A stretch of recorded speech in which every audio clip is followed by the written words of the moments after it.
Hello dear friends, तो मैं हूं आरती। संस्कृति आईएएस यूट्यूब चैनल पे आप सभी का स्वागत है। मैं हाजिर हूं एक नए विषय को लेकर के।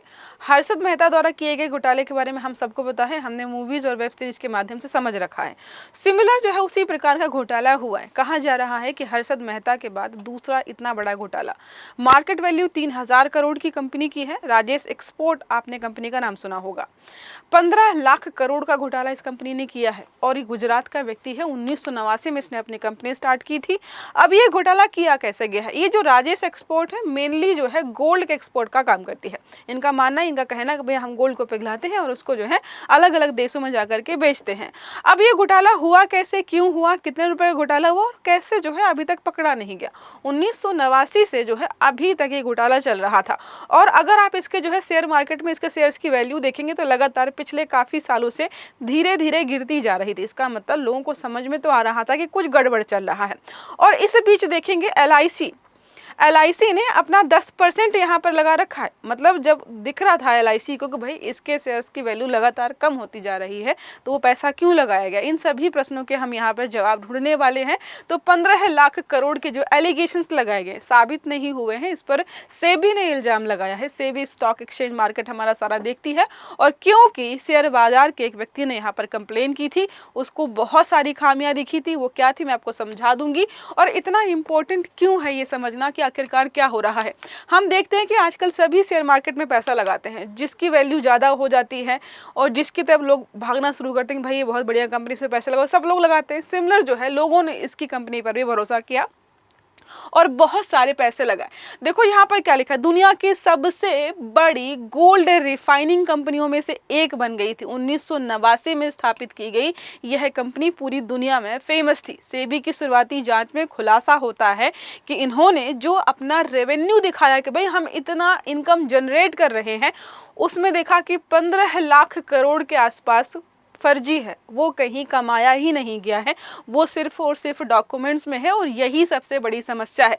क्योंकि आप जब किसी को दिखाते हैं, जैसे आपने शार्क टैंक देखा होगा, वहां पर जब लोग जाते हैं सबसे पहला प्रश्न पूछता है इन्वेस्टर कि तुम कितना रेवेन्यू जनरेट करते हो हर साल के हिसाब से और बेनिफिट कितना होता है। अब इन्होंने लगभग अपनी जितना भी रेवेन्यू जनरेट करके दिखाया था उसका 97% फ्रॉड था। उतना पैसा बनाया ही नहीं गया। सबसे बड़ा घोटाला यहाँ पर यही है। पूरा मामला 2024 में शुरू होता है। एक छोटा शेयर धारक था, उसने मेल के माध्यम से शिकायत की थी और धीरे धीरे जो है मामला खुलते खुलते सेबी को पता चला तो सारा फर्जीवाड़ा यहाँ पर सामने आया। सेबी को पता चलता है, सेबी BDO इंडिया नाम की कंपनी को फॉरेंसिक जांच के मतलब फॉरेंसिक ऑडिट के लिए भेजती है कि जाओ जरा इस अकाउंट की जो है सारी जानकारी इकट्ठा करो। जब जांच होती है तो पता चलता है कि ये कंपनी 97% जो अपना दिखा रही है कि इनकम जनरेट कर रहे हैं वो सारा फ्रॉड है। इसके अलावा जब इनसे पूछा गया कि भाई कौन कौन सी कंपनियां हैं, पैसा तुम्हारा कहां से आ रहा है, तो इन्होंने एक कंपनी खरीदी थी स्विट्जरलैंड की, वलकाम्बी, बहुत बड़ी कंपनी के तौर पर दिखाया गया। इस जो राजेश एक्सपोर्ट है उसने बोला कि भाई हमारी जो कंपनी है यही है, 90% पैसा तो यही लाके देती है। जब सेबी ने यहाँ पर इसकी भी ऑडिट रिपोर्ट निकाली तो पता चला कि जितना ये बता रहे हैं उतना तो जनरेट भी नहीं कर पा रही है। मतलब आप समझे, आपसे कोई पूछे कि आपकी टोटल इनकम कितनी है, आप बोलो कि भाई महीने का 1 लाख रुपए कमाता हूँ, जिसमें कि ये मेरी दुकान है और यहाँ से 90,000 रुपए आते हैं।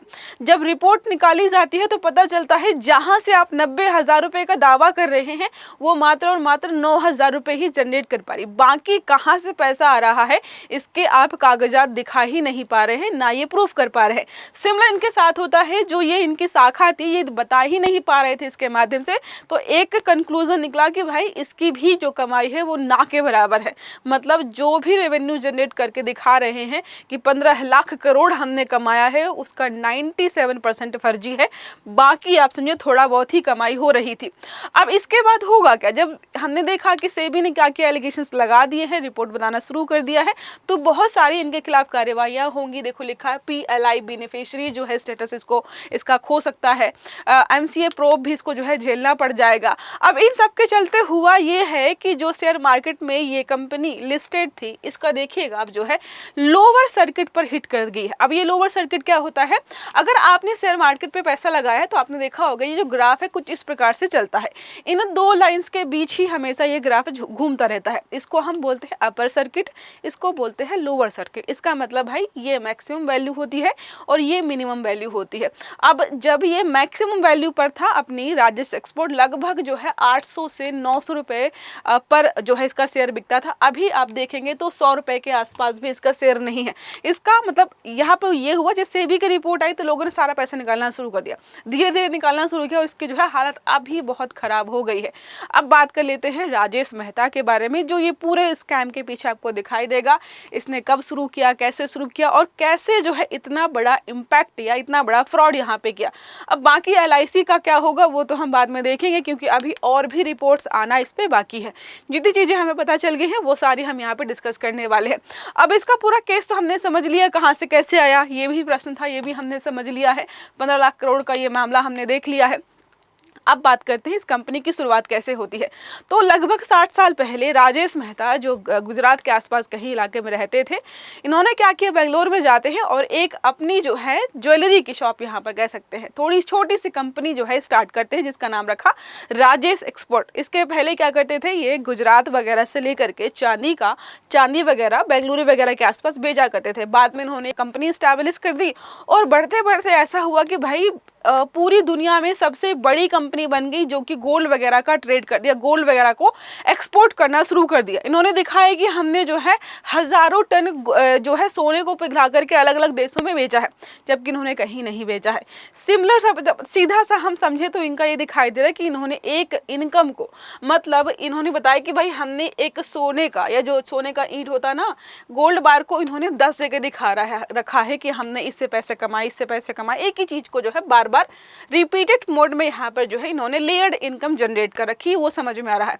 1988 में दोनों भाइयों ने मिलकर कंपनी खोली। 1990 में जो है इनको ज्वेलरी मैन्युफैक्चरिंग प्लांट शुरुआत कर दिया। 1991 में रिसर्च एंड डेवलपमेंट सेंटर स्थापित कर दिया। 94 में जो है बड़े गोल्ड ज्वेलरी एक्सपोर्ट और जो है होलसेलर बनकर यहाँ पर सामने निकल करके आए। 1985 में बम्पर रिस्पॉन्स के साथ IPO लॉन्च किया और NSE और BSE पर शेयर लिस्ट कर दिया। सोचिए, इन्होंने जब ये लिस्ट किया होगा शायद कुछ नहीं रहा होगा, लेकिन फिर भी कहां तक पहुंच रहे हैं। 2003 तक आते आते दुनिया के सबसे बड़े ज्वेलरी मैन्युफैक्चरिंग प्लांट में प्रोडक्शन शुरू कर दिया। दुनिया की बड़ी बड़ी कंपनियां इनको जानती हैं। 2006 में कंपनी की सालाना सेल्स पहली बार $1 बिलियन दिखाई गई। 2012 में रिटेल सेक्टर में एंट्री हुई। कर्नाटका में शुभ ज्वेलर्स ब्रांड लॉन्च किया इन्होंने। 2013 में उत्तराखंड में भारत की सबसे बड़ी गोल्ड रिफाइनरी स्थापित करते हैं। 2015 में दुनिया की सबसे बड़ी स्विस गोल्ड रिफाइनरी, जिसका नाम है वालकाम्बी, ये हमने देखा। इन्होंने क्या किया, इसको अधिग्रहित कर लिया, खरीद लिया, कैश देकर खरीदा था। ठीक है, बात कर 2016 में सालाना सेल्स में रिकॉर्ड उछाल इन्होंने दर्ज कराया कि भाई $24 बिलियन हमने कमाया है। तो देख रहे हैं यहाँ पर, कहाँ पर, एक 2006 में और 2026 में 10 सालों में इन्होंने क्या कर दिया, $24 बिलियन का यहाँ पर दिखा दिया। 2019 में कर्नाटका में शुभ ज्वेलर्स के शोरूम की संख्या बढ़ाकर की 82 हो गई, 1 से 82 हो गई। देखो, हो ये रहा था, जैसे हम बात करते हैं, आपने मान लीजिए एक जो है सोने का ईंट खरीदा और उसको खरीदने के लिए आपने 10 लाख रुपए दिए। ठीक है, 10 लाख रुपए दिए आपने उस ईंट को खरीदने में। उसके बाद आपने मान लीजिए उसको पिघला करके ज्वेलरी बनाई और आपने 10-12 लाख में ज्वेलरी बेच दी। तो ये लोग क्या कर रहे थे, ये 12 लाख पूरा दिखा रहे, जबकि हम सबको पता है कि यहाँ पर जो फायदा है 10 लाख माइनस 12 2 लाख का ही फायदा हो रहा है। जबकि ये लोग अलग ही तरीके से दिखा रहे थे, जिससे लग रहा था कि शायद इनको बहुत ज्यादा लाभ हुआ है। और गोल्ड वाले मार्केट में ऐसा होता है कि चीजें बहुत कीमती होती है और छोटी छोटी चीजों का भी दाम आपको बहुत हैवी दिखाई देता है। बाकी ये सारा मैंने यहाँ पे लगाया हुआ है कि क्या और कैसे रहा है, ऑडिट कंसर्न वगैरह, ये जो है हमने टाइमलाइन यहाँ तक देख ली है। 2019 और 24 के बाद क्या हुआ और अभी प्रेजेंट में इनके खिलाफ जो है कार्यवाही हो रही है, ऑडिट रिपोर्ट बनाई जा रही है, एलिगेशंस लगाए गए हैं। इसका परिणाम क्या होगा ये आगे चलकर पता चलेगा। काफी सारे लोग यहाँ पर ये सोच रहे हैं कि भाई LIC का क्या होगा, उसके साथ क्या होने वाला है, क्या जो भी पैसा वहाँ पर उन्होंने लगाया है वो कैसे निकालने वाले हैं, क्योंकि जितने जितने लोग शेयर धारक वगैरह थे मैक्सिमम लोगों ने अपने पैसे तो निकाल लिए हैं। आगे रिपोर्ट वगैरह आएगी तो हम जरूर इसको आगे डिस्कस करने वाले हैं। बाकी आई होप आपको ये समझ में आया होगी अभी तक क्या क्या चल रहा था। अगर वीडियो अच्छा लगा है तो लाइक करना है, चैनल को सब्सक्राइब करना है, बेल आइकन दबाना है ताकि इस प्रकार के सभी आर्टिकल्स आपको समय पर मिलते रहे। तो अच्छे से पढ़िएगा। Have a good day. Thank you.